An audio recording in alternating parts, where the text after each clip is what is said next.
Good afternoon, everyone, and thank you for joining us.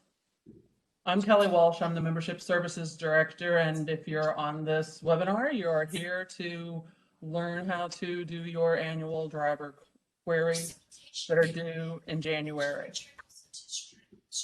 If you haven't, if you would please mute your microphones and turn your camera off. This is the last webinar of 2020. We've had to reschedule the cybersecurity webinar due to an illness. We will be doing that earlier next year, and we'll keep you posted on those dates. We are populating our IMTA calendar with our calendar of events for 2021. So check out our website and our events calendar to see what's planned and coming in 2021. At this time, well, I guess what we want to know from you before I introduce Cynthia is if there's anyone on the webinar that is not yet registered in the clearinghouse, the chat mechanism that you have access to on the platform, please send a note to everyone that just says not registered. And if that will help Cynthia determine where in the presentation she needs to start and how much time she needs to spend on that portion of it. And the same with any questions you might have during her session. You can type those questions in and send them to myself. And then at the end of the presentation, we can address those questions. So at this time, Cynthia Abel with ITI, the webinar is yours. Thank you, Kelly. Hi, everyone. I hope everyone had a good Thanksgiving. And looking forward to Christmas. I wanted to, and then Kelly, if you can just chime in here in a minute and let me know if there are people that aren't registered, which is okay if you aren't registered. You may have not had any new hires yet this year, so you're still in the clear as far as getting registered. If we have people who are not registered, we can talk offline later if you need some help getting registered. So if the majority of the people are registered for the clearinghouse, then we will probably skip over that portion since everyone's kind of accomplished that already. So I'm going to stop my camera here. And then is everyone able to see my screen? Should be able to, I think, because Kelly popped off, right? Yep, you're good. Okay. No one has indicated that they are not at this point registered to have access to the clearinghouse. Okay, good. Yay. As everyone probably knows, it wasn't the easiest task. Just to go over a few things about the clearinghouse, particularly, we don't have a lot of people on this call, so I told Kelly that I'm more than welcome to kind of just go over some of the basics, and then after that we can open this up to question and answer. I feel like sometimes when we do these webinars, there's not a lot of time left at the end for question and answers when it sounds like the majority of everyone on the call kind of understands and grasps the general concept of the clearinghouse. So as everyone knows, it is a drug and alcohol web-based database for the FMCSA. They are checking it, I can promise you that. All violations for drug and alcohol are entered into the clearinghouse, and that includes refusals on your side and on the TPA side, which we'll kind of address that because we've actually had a lot of refusals. Especially with COVID. So we can go over the circumstances of those situations. And if you've had anything like that yourself that's happened, we can talk through those too. So as you all know, the clearinghouse started at the beginning of this year. It is in full swing. Everyone is expected to be in full compliance at this point in time, which means, I'll kind of skip over here, which means if you have hired anyone since January 6, 2020, you should have been registered and using the database. If you've had any violations that happens on your side as far as being the carrier, you should be registered and using the database. We get the majority of our questions from our carriers that who falls under the clearinghouse. And it is all CDL drivers. And sometimes that's hard for some people to grasp. They kind of just think it's, the 26,001 pound semi-truck drivers, and that's not the case. We have a lot of people who also think that if their drivers do not cross state lines, that the regulation doesn't apply to them, which is also not the case. So it covers everyone who's operating a CMV vehicle on public roads. So interstate and intrastate motor carriers, including passenger carriers, school bus drivers, construction equipment operators, and I usually try to put some clarity on that. So, we have construction companies that their truck that they're driving is the crane that's going to the construction site. So it's a large piece of equipment, and that driver has to have a CDL. So even though they're not a for-hire CDL driver per se, because they work for an employer that's going somewhere to work on a job site, they obviously still fall under all of the DOT rules and regs, as well as the Drug and Alcohol Clearinghouse. Limousine drivers, that one honestly is probably the biggest one that most people don't even realize that they're required to have a CDL. Municipal vehicle drivers, so I just found a typo, which I rarely ever do that. I don't know if you see it. Waste management vehicles. I must have been talking to someone about drugs, drug trucks. That should be dump trucks. Large plow truck drivers.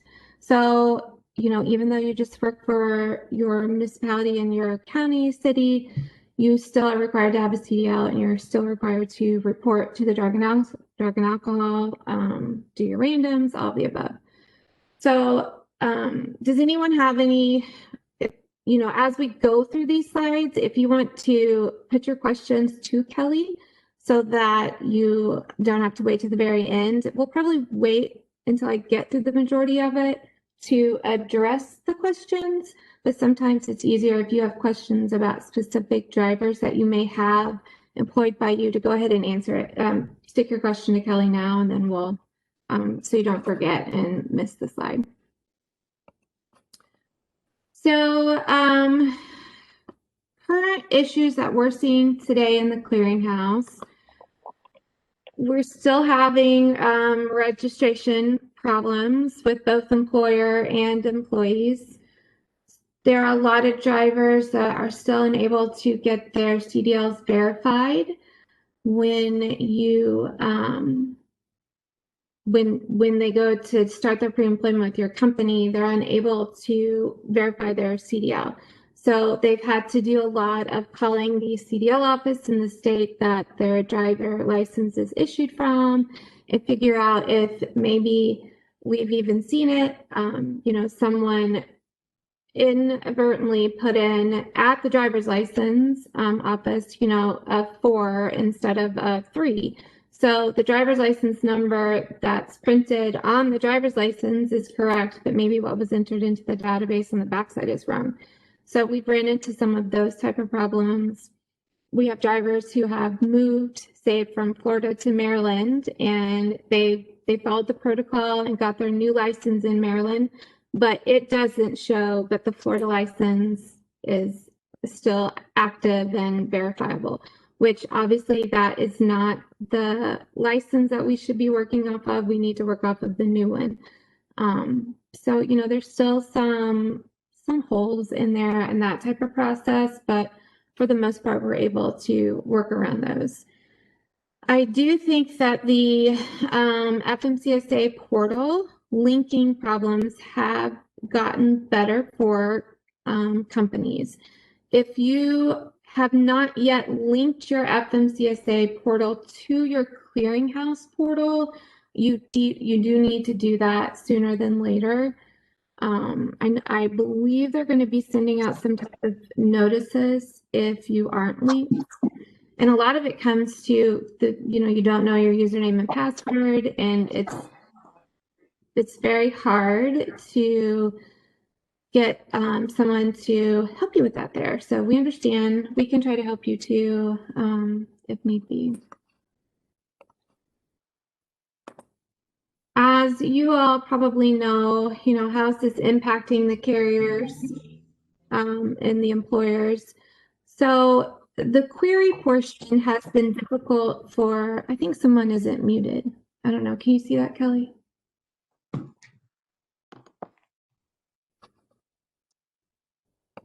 I'm not sure who, but that's okay. So the query portion of the clearinghouse has been difficult.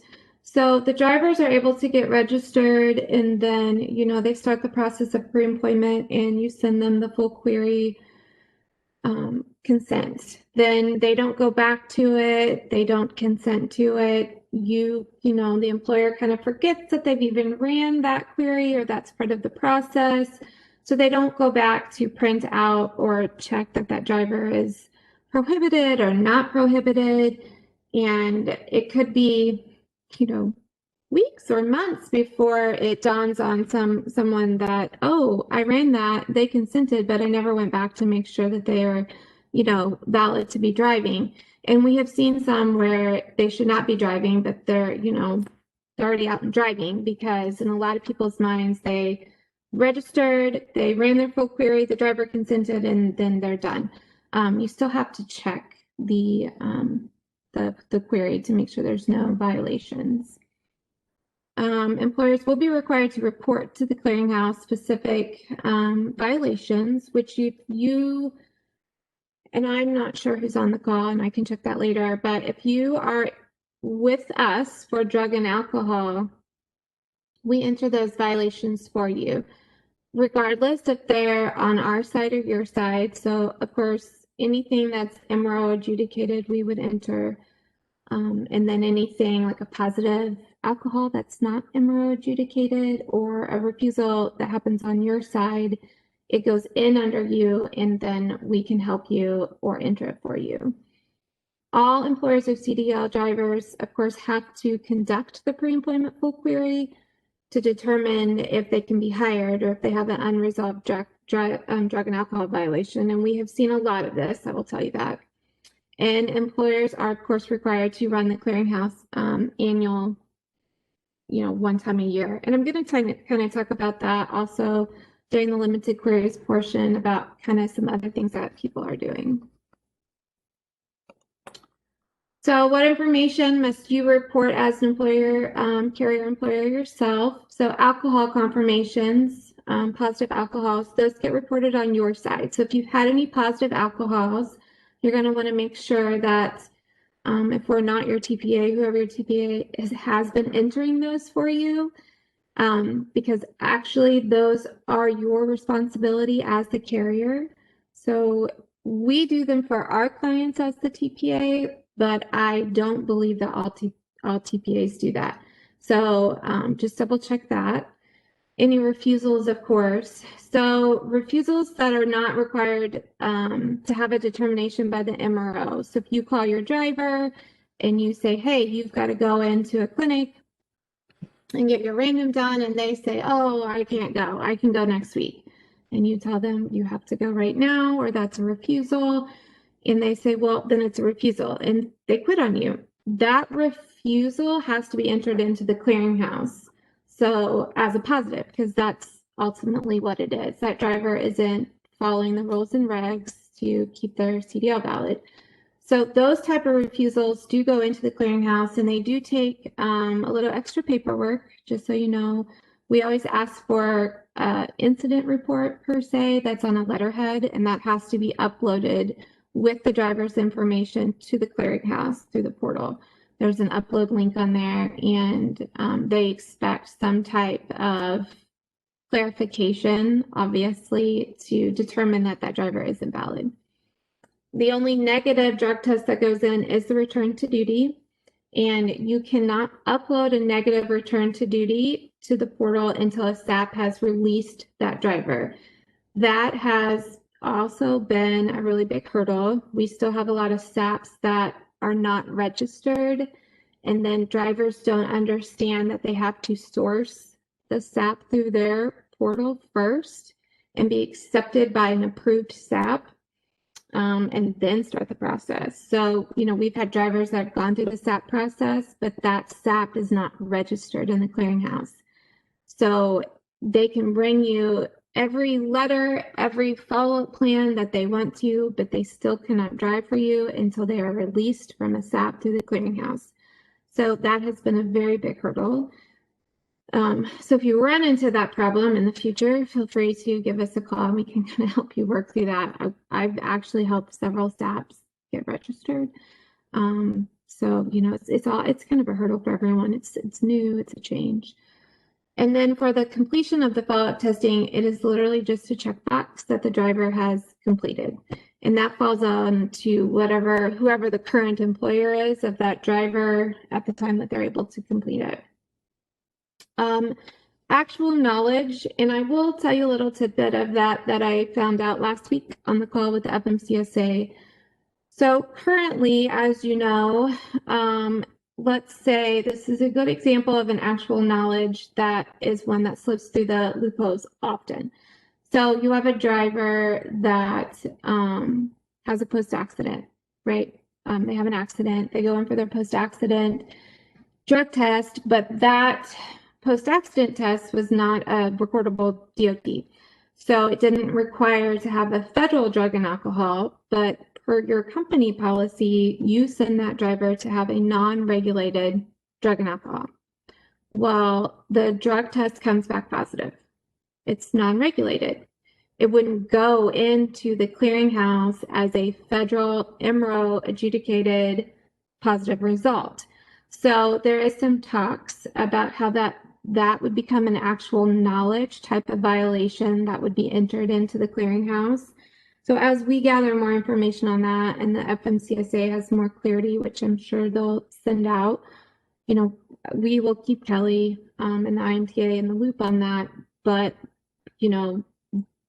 to them, that would be actual knowledge because that your driver was just performing a safety sensitive position and their tests come back positive for marijuana.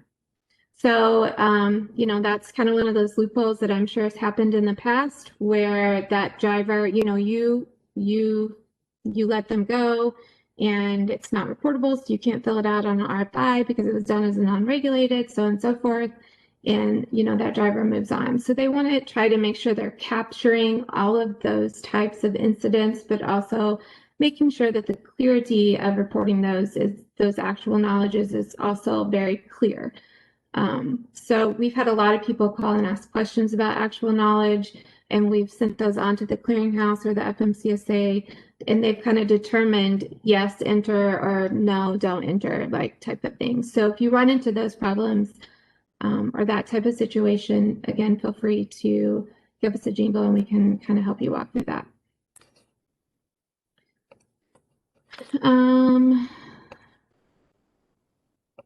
So information that us as a TPA and an MRO enters for anyone is obviously all verified positives, adulterated, and substituted drug test results, positive alcohol test. We will enter those for you as long as we're aware. If you send a driver for a post-accident and we're unaware of it and they get a rec test and we don't get a copy of it because it's not an MRO adjudicated result, sometimes they just send them straight to the employer. If we have a copy of it, we obviously will enter that for you. We will do all your refusals, your return to duty if it's through us. And then any refusals to test that involve a clinic, those will be entered by us because it has a third party involved in it. It gets MRO adjudicated. So that driver will have the ability to speak to the MRO if they want to, but most refusals, obviously, they're not going to call the MRO to tell them that they didn't want to stick around. So we will enter those for you, and those have to be entered in on our side anyway. Some questions that we've had come up about positives in the drug and alcohol clearinghouse. So you have a driver that had a random, he had a positive. You go in to look at your clearinghouse violations board and it doesn't show on there. it will not show on there. And that has been probably the number one automatic phone call or question that we get back from employers after we've reported an MRO verified positive, is that it's not showing on their portal page. So that positive links to the driver via the clearinghouse, not to the carrier. And you as a carrier will link that positive to yourself through your lab stats and your MIS reporting. But as far as the clearinghouse goes, that positive doesn't show anywhere on your side because it's linked to the driver specifically, and us as an MRO are the only ones that can enter those. So you as a employer, you don't even have the ability to enter that positive result. So that's probably the number one feedback that we get, a little bit of confusion, is that everyone thinks they're out of compliance because their positive isn't in the clearinghouse, but I promise they are. We only have a certain amount of time until we can put those in, and they watch that very closely. And we have to upload several items with that positive result to determine that that driver was in fact an MRO verified positive. We do have some companies that ask for us to screenshot them that the violation's been entered, and that's fine. We can do that. It just won't show physically on your board, if that makes sense. The queries. So hopefully, and maybe not, we have had some people who haven't, especially due to COVID, haven't hired anyone new this year. If you have hired anyone new, then you have had to have had a full query ran on that driver. So just think about that. If you've hired anyone January 6th to current, make sure that you have gone in and done a full query on them. If you are our client and you're in our driver qualification program, we run those full queries for you when we get that driver's application for your company.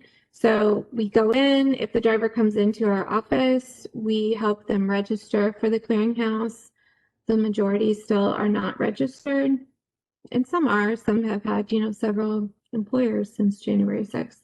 So we will help them register, move through the steps of that, and then push their consent through and report any violations that pop up back to you.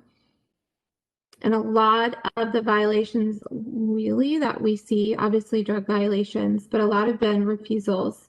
And we can kind of talk about that now. I was going to talk about earlier. We are seeing a lot of drivers who are stating, I'm not going to a clinic. They get called for a random. I'm not going in for a clinic because of COVID. I don't feel safe. 100% understandable. We're not arguing that fact. However, the FMCSA does not believe that's a valid reason not to be able to have your drug test done.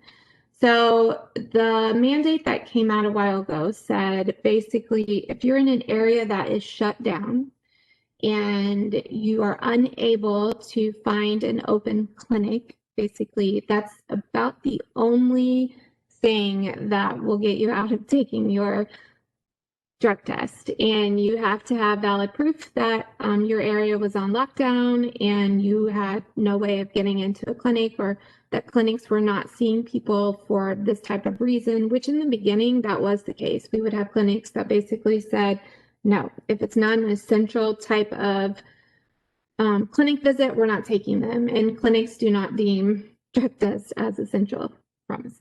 So in the beginning, we did have some people that were unable to get their drug testing done, but now, currently, we are able to find locations.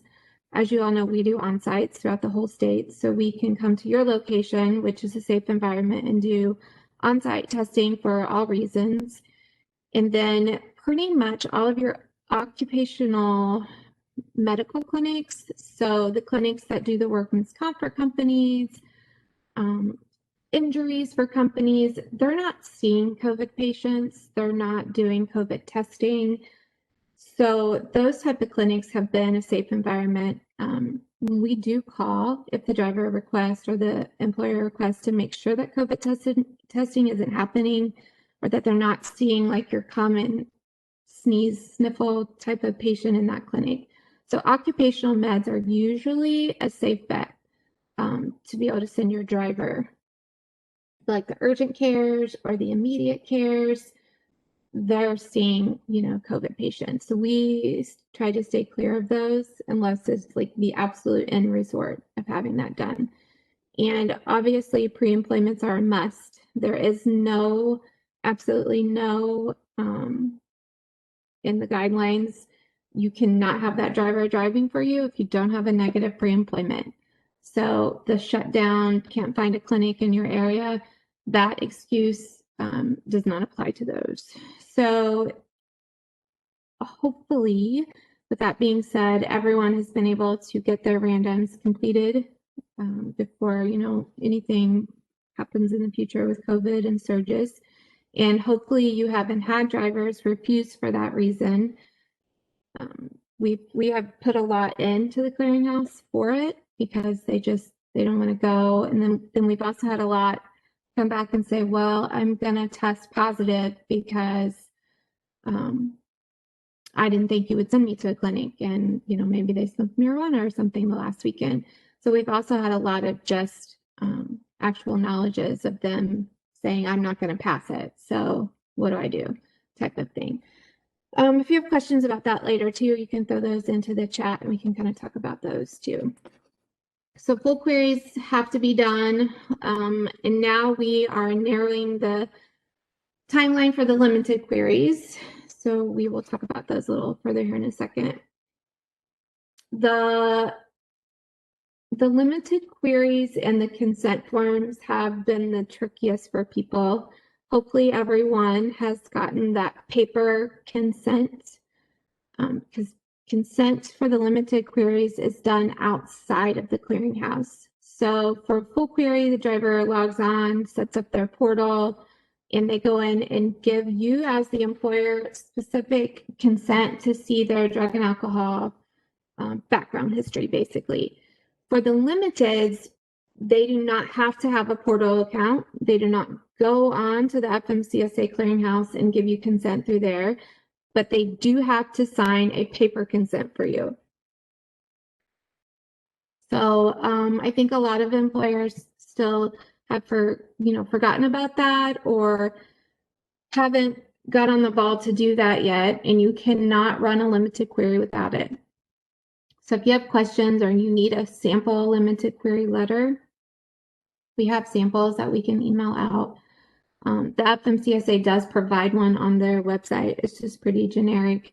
The really main focus to it is that you need to make sure that it doesn't have a specific time that you can pull it. So we just tell people to make sure that you stayed on there for the entire time, basically, that you're employed with them. So drivers, what does this mean for drivers? Drivers only have to register if they're seeking new employment or they have a violation. So all of your drivers that you're getting ready to run the limited queries on, they do not have to be registered in the clearinghouse for us to run or for you to run a limited query. But if a violation comes back that's been entered on that driver, whether you know about it or not, you may already know, maybe they had a positive random and you decided to retain them. So of course their limited query is going to pop back that they have had something entered in on their behalf to the program. So when that happens, we will push forward to have the full consent so that we can see what that violation is and if it's been cleared, or if the driver is still in the middle of a SAP program, so on and so forth, or never started the program. So for those drivers, obviously they have to be registered. They'll have to go into the portal and give you consent. We've been running limited queries like crazy here lately, and we've had several come back that the drivers they have a violation. So we push for the full, And several have been pre-employments that they have taken at other locations, unbeknownst to the current employer, who they've been employed with for a while. And so, they've been driving for you for a while and they have a violation in there. So you have to remove them from safety sensitive functions immediately until they give you consent and you can see that the driver is prohibited or not prohibited. So for your bulk of your people, obviously as a driver, they don't need to be registered. We tell drivers though, or kind of advise people, just go ahead and get registered as a driver so that if something does get entered for you and it shouldn't be, or it was cleared and it should have never went in anyway, or it was cleared and should have been removed, then that driver is never going to know a violation is in the clearinghouse on them if they're not registered. So someone could enter a positive results for, let's say, a prescription, but the driver actually spoke to the MRO and it got overturned and it came back to a negative, but that positive is still in the clearinghouse. It needs to be removed. The driver is never going to know that violation is in there until somebody runs a limited query or they go to look for a new job. So we always advise employers, just go ahead and tell your drivers, it's a free portal to them. It's making sure that their information that's in there is correct, so on and so forth. But, we get a lot of pushback from drivers too that don't want to register for the government website, period. And that's, a challenge for us to explain to them that it's not our portal, it's not our website, it is the actual FMCSA's, and it is a requirement in order for you to hold a CDL. So, you may get pushback on that. And if that driver's not concerned about it, that's fine. As long as they never have a violation or change a job, they don't have to register. It's kind of a good idea just to make sure nothing's in there. And also, I always try to touch on this. If you are hiring a driver and their pre-employment full query comes back that they have a violation and they haven't done anything with it, they haven't started a SAP program, or you just honestly don't want to have to deal with the follow-up program, which is totally up to you, and you don't hire them because of it, you still have to let them know that that is the reason, why you weren't hiring them, that there was information that came back through the regulations and you have a no tolerance and they haven't followed through. And, that's that. So they still have a right to know. It's just the Privacy Act. And again, this could be a driver that's not registered and had no idea that something was in the clearinghouse on their behalf. So just make sure you know all of the privacy requirements and the policies for those type of issues. This is just a quick overview. And again, I'm sorry, I don't know who all is on the call. I can't see it from my side company-wise. So just some things that we do at Indiana Testing. So obviously we are full drug and alcohol. We have safety and compliance for our electronic driver qualifications. We do consulting and training. So lots of things on that side to help carriers with whatever situations that may rise.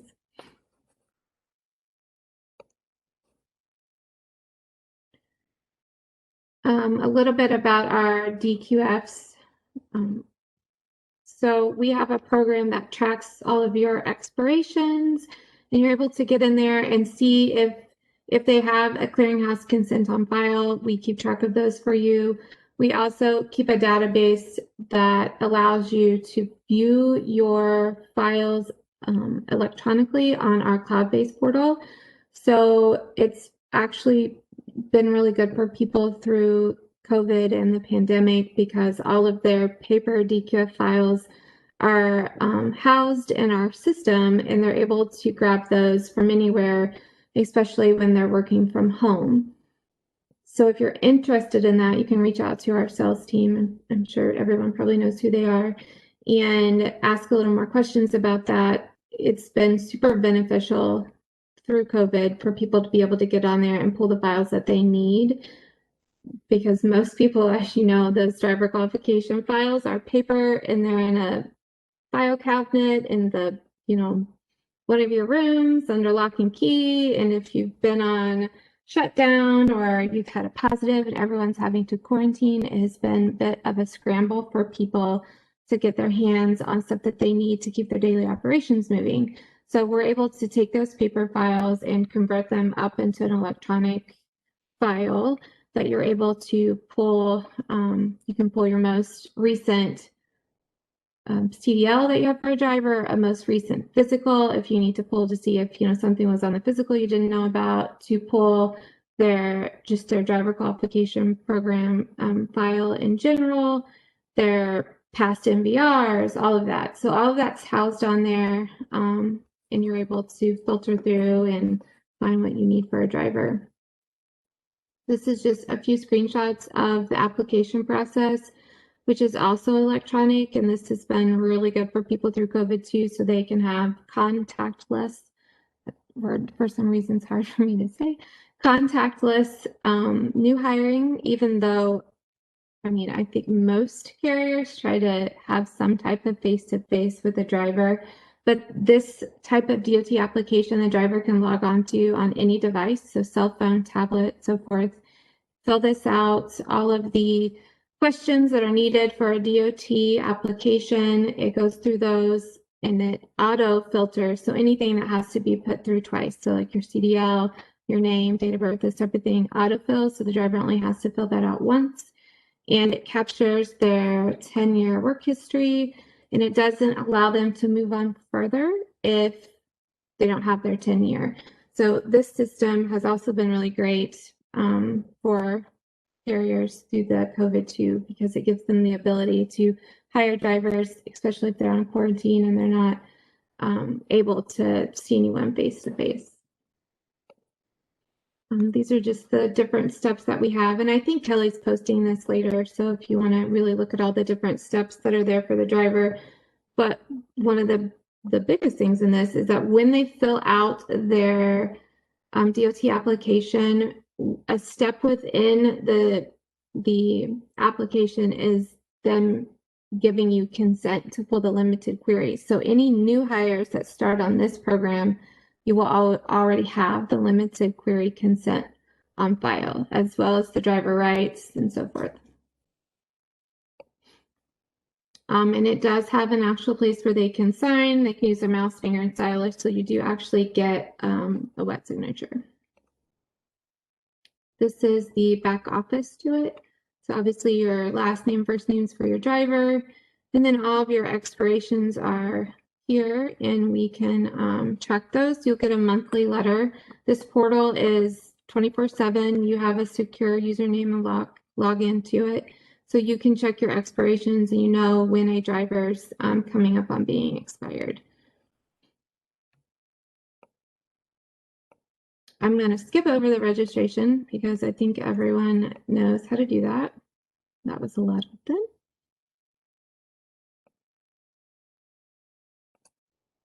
Okay, limited queries. Has anyone, Kelly, I don't know if you can ask this or not, or if they can raise their hand or say yes, if they are going to be doing the bulk limited queries. Do we have anyone on here that's going to be doing those? They can respond probably the cleanest way. Can you hear me? Yeah. Yeah, Erica already put her thumbs up. Oh, there we go. Okay. Yeah. So you can do it that way, or you can type into the chat. Okay. So it's tricky. I'm going to be very honest. It's very tricky. So when you start the bulk upload, you're going to want to start it in this Excel sheet. And the headers that are at the top here, and I will send Kelly the PDFs that they supply so she can email them out to everyone on this phone call of what the headers have to be. They have to be exactly how they're stated, or it comes back that your column is unidentified, I think is what it says. So last name, first name, date of birth, CDL number, country, state, and query type. So here we have our driver's names, date of birth. I will tell you, I've seen them filtered through two different ways. One with a 0 before this first birth date, that's January, a 0, and like a 0 in front of the 3 in it, take it. And then I have seen where they've put it through to run the query without the 0 in it, take it, and then once it wouldn't take it. So it's kind of tricky when it comes to that. You'll have to play with it just to determine if it'll take it or not, but it'll tell you that there's like an unidentifiable figure in column C or something like that. So it'll tell you where your error is, or it's supposed to tell you where your error is, but you kind of have to just pick through and see what it is. So it's the same with the 5 and the 1. I've seen them go through with just the 5, and then I've seen them kicked back without a 0 in front of the 5. So I have no idea what is in their system that causes that, but it does. The same goes for the CDL number. If the CDL number is leading with a 0, that 0 has to be put through. So for example, this one up here, as you all maybe know, when you type into Excel, if you put a 0 in front of that 4, it automatically takes it away when you enter into the next row. So you'll have to change the D column to a text or a number without decimals so that the 0 will show. Country, state that the driver's license issued was. And so if you have a large pool of drivers and they're from all over, that's fine. They can all be on one Excel sheet. It doesn't have to be, you know, an upload for your Indiana license. It doesn't have to be upload for your Kentucky employee's license and so forth. There are 4 different types of queries. 2 only consist of limited. So you can push these through for full. If you have, you know, say you hired 60 drivers, you can actually do this. You can push this through for a full consent. We've never done it. We just do those individually, but it does have instructions on there that you can do. And we go with option 1. So there's 2 options for the limited queries. Option 1 is that it will notify you that the driver has a violation and you specifically have to push forward for the full consent. Or you can have it the other way to where if that driver has a violation, the system itself automatically pushes that driver for consent. However, you're unaware of it. If you have a really, you know, large section of them, you'll just have to like comb through all of them and see if any of them had, you know, needing further consent listed on them.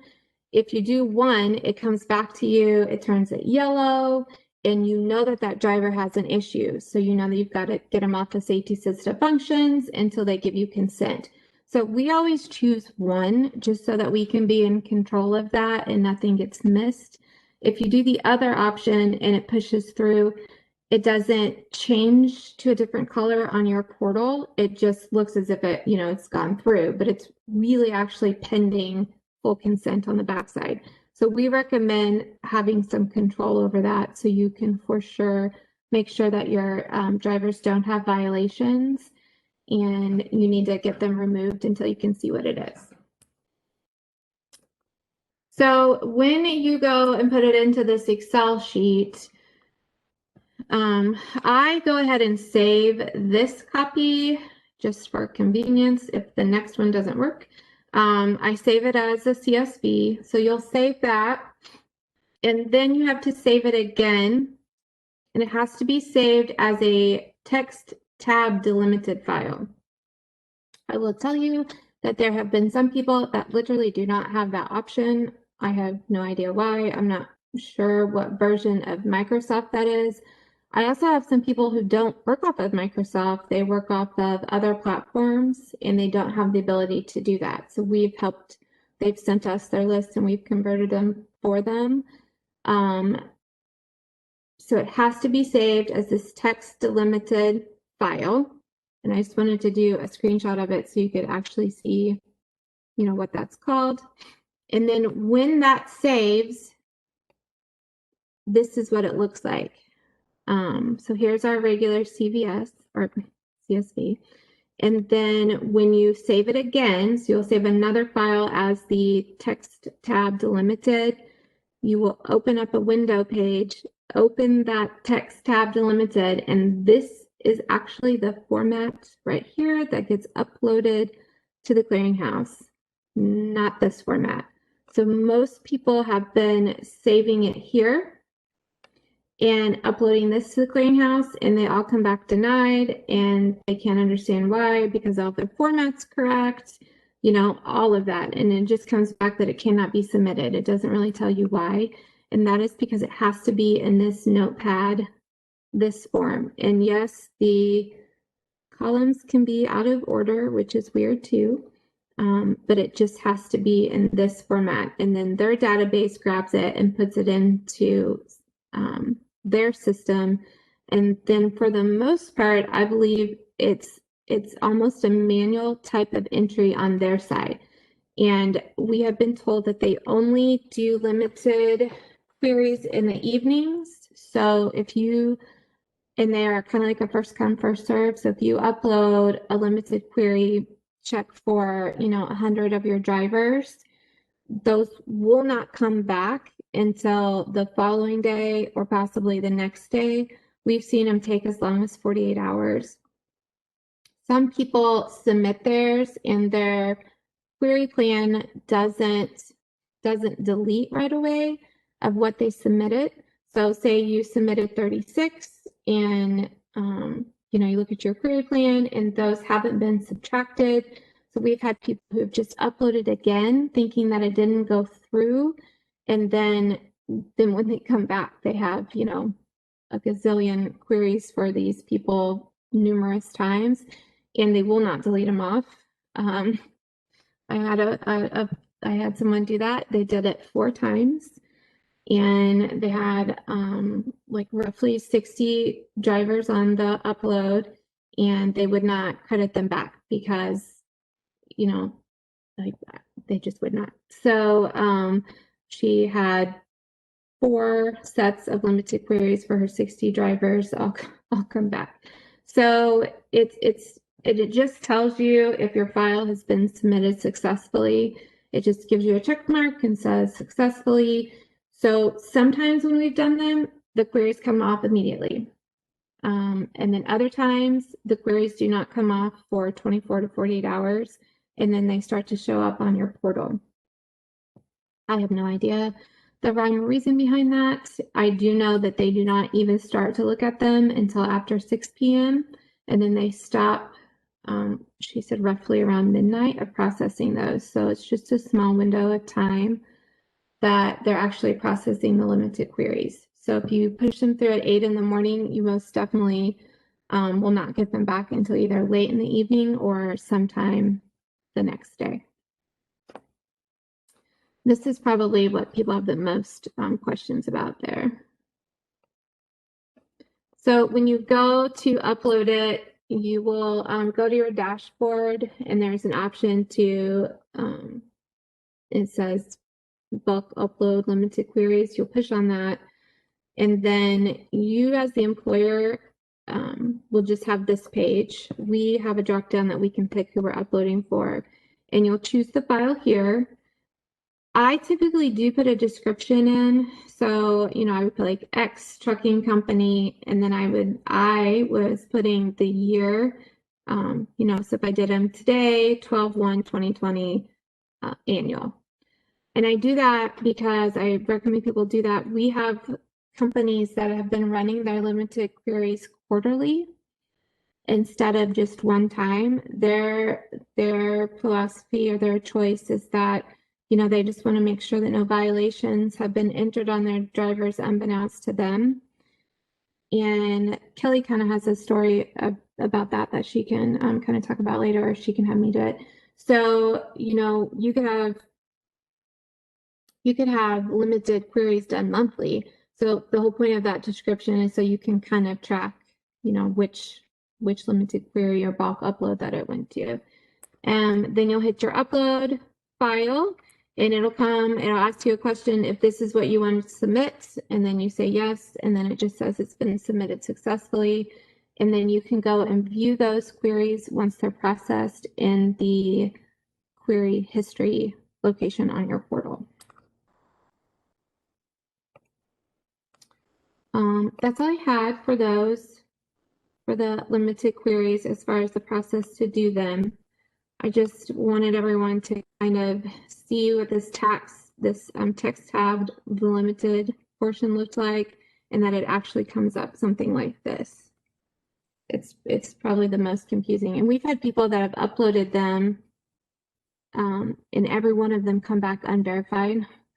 So the point of that typically is that the first name and last name section, like their actual driver's license, may have had a junior after tester, or their first name and the first initial of their middle name. So it could have been like test space L for Lee. And those weren't getting into those fields because people pull an HR file of their system. It's just first and last name, and no one logs exactly what's on the driver's license.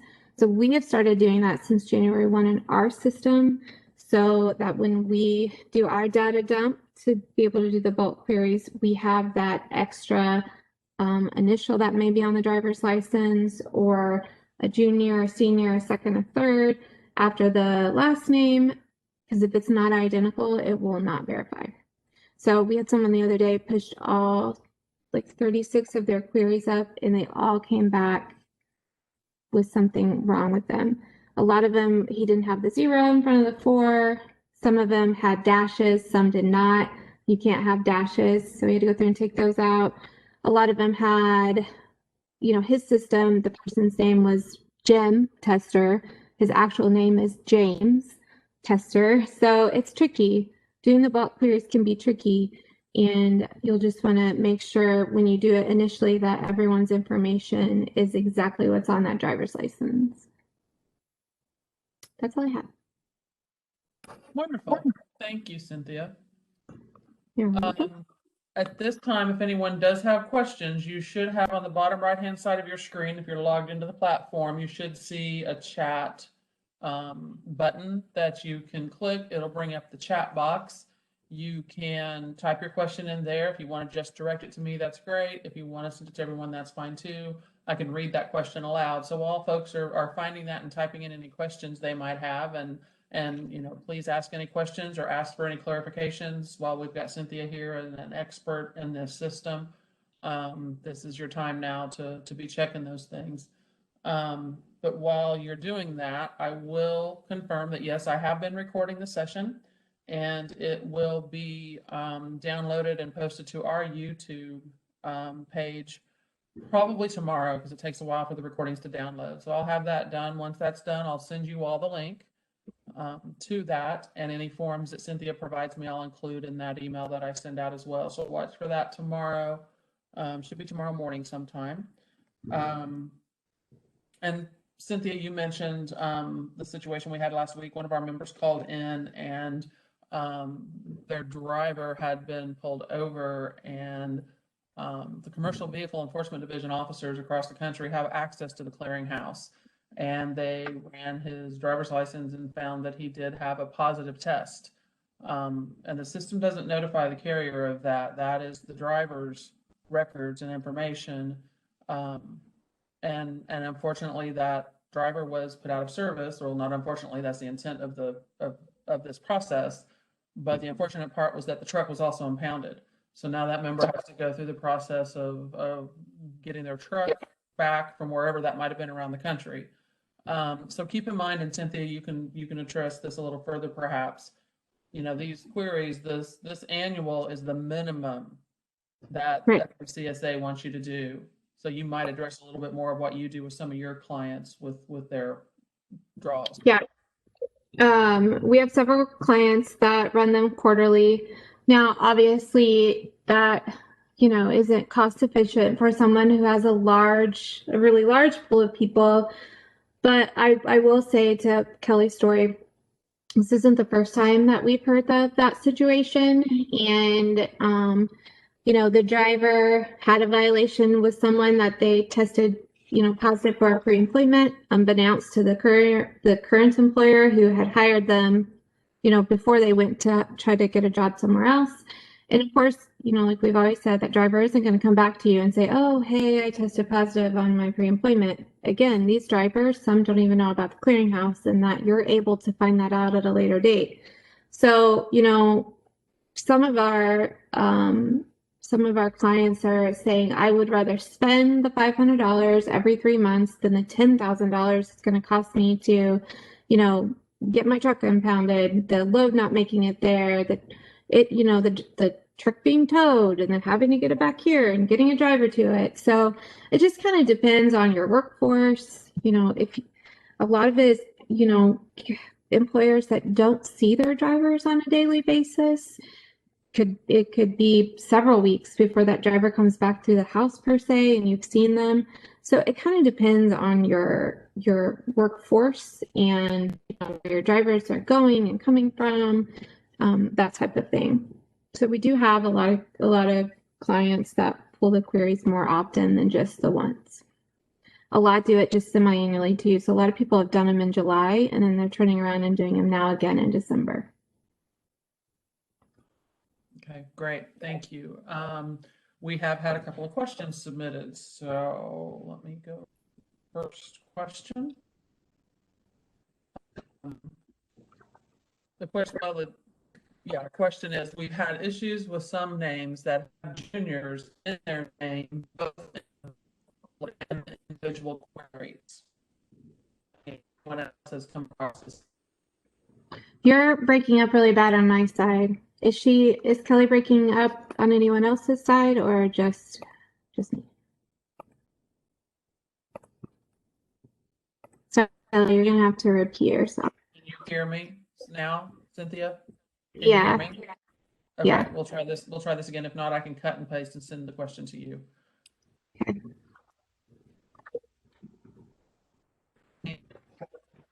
No, you're breaking up again. I guess just paste it to me.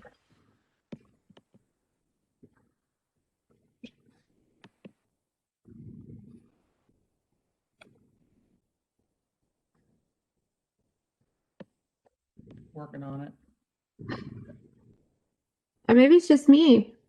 Whenever you start. You're fine now. You broke up a little bit in the a few times in the presentation, but I just. Oh, okay, I found it. Okay. We've had issues with some names that have juniors in their name, both in the bulk upload and the individual queries. Has anyone else come across that issue? So, is the issue that it won't verify with the junior? Is that I don't know who asked that question. You can maybe open the microphone up to them, or whoever it is can unmute. Yep. Hold on just a second, Mackenzie, and I'll open up your mic.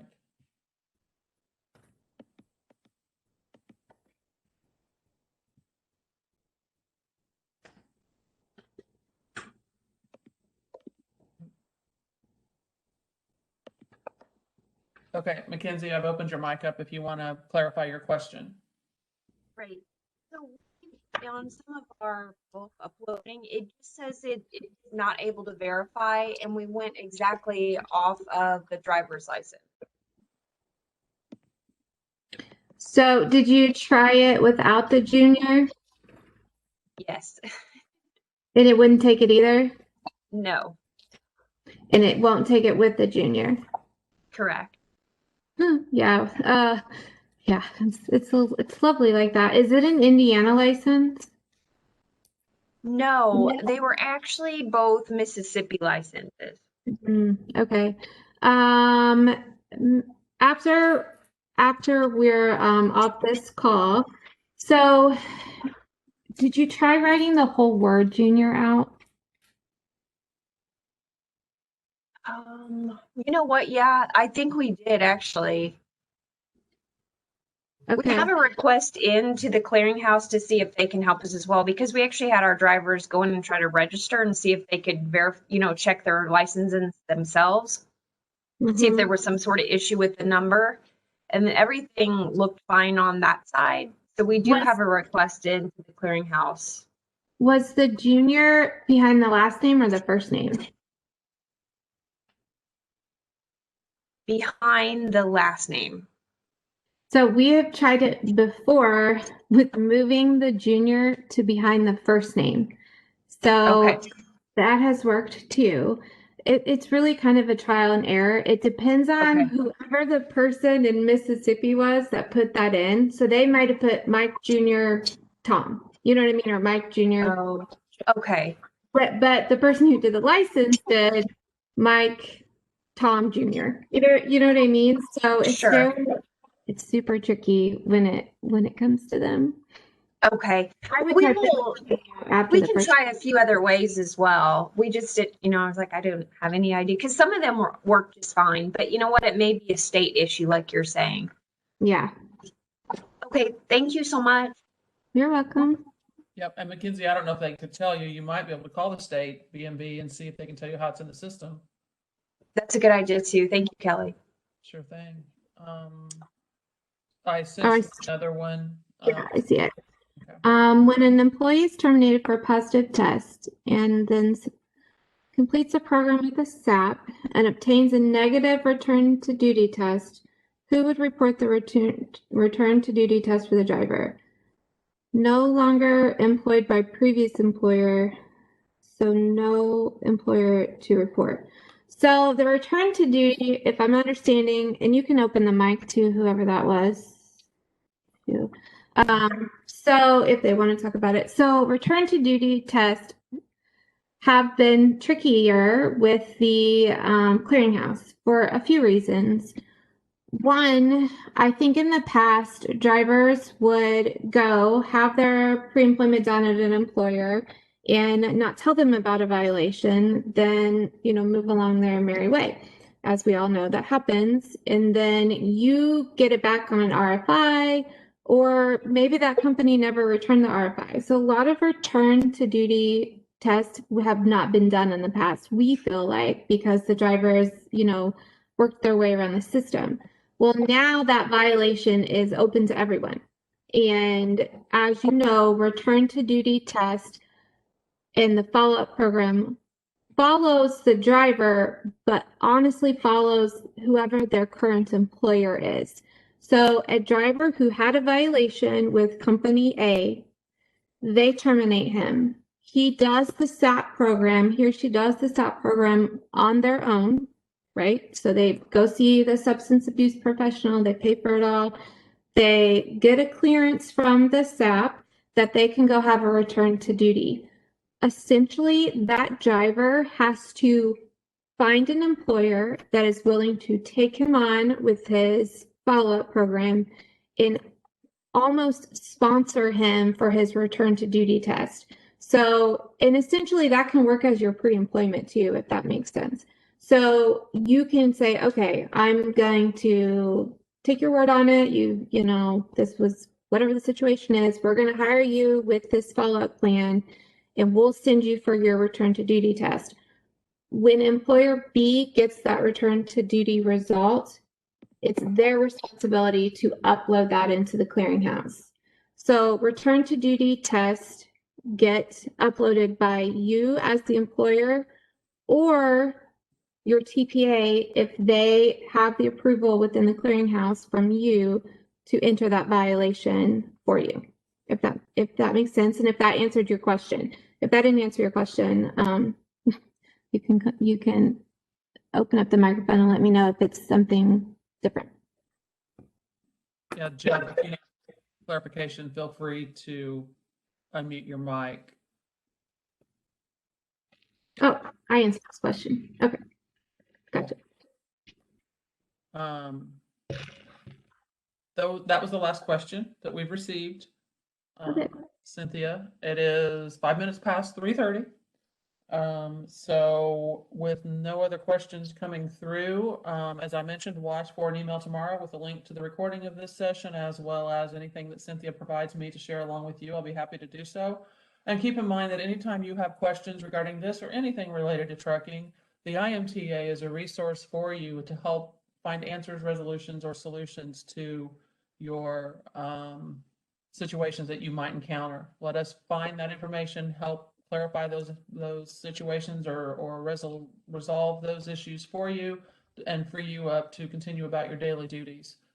Typically, we can have answers and resolutions back to you within 24 hours of being posed with the situation.